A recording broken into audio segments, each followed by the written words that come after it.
My name is Hailey, and if you're looking for books about diversity and girl power, then I would definitely recommend adding the Babysitters Club series to your classroom library. So, the Babysitters Club is a realistic fiction series written by Anne M. Martin, and there are over 100 books in the original series, and there are quite a few spin-offs as well. The series was written from 1986 to 2000, so it is a little bit older. Essentially, this book series is about a group of young teenage girls who join together and form a babysitting club slash business, but they also have to deal with the trials and tribulations of being a 13-year-old girl.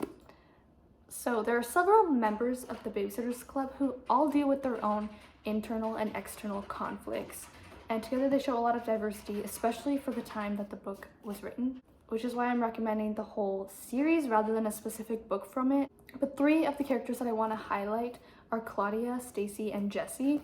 So Claudia lives in a multi-generational home, and she is Japanese American. She struggles with loss and grief at various times throughout the series.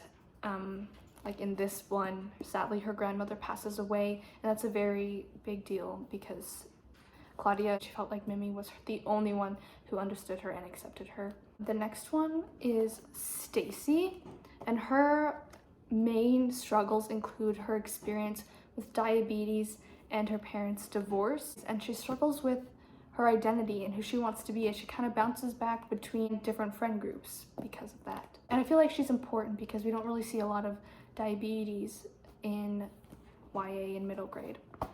And then lastly is Jessie.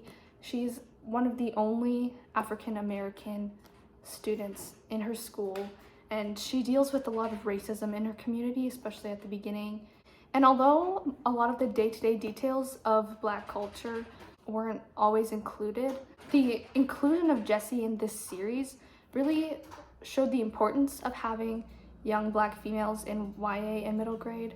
These books also deal with diversity when it comes to their sitting charges, which explores a lot more family dynamics, cancer, like in this book here, autism, and there's a regular sitting charge who is deaf. So there's actually Jessie learns a lot of ASL to communicate with him.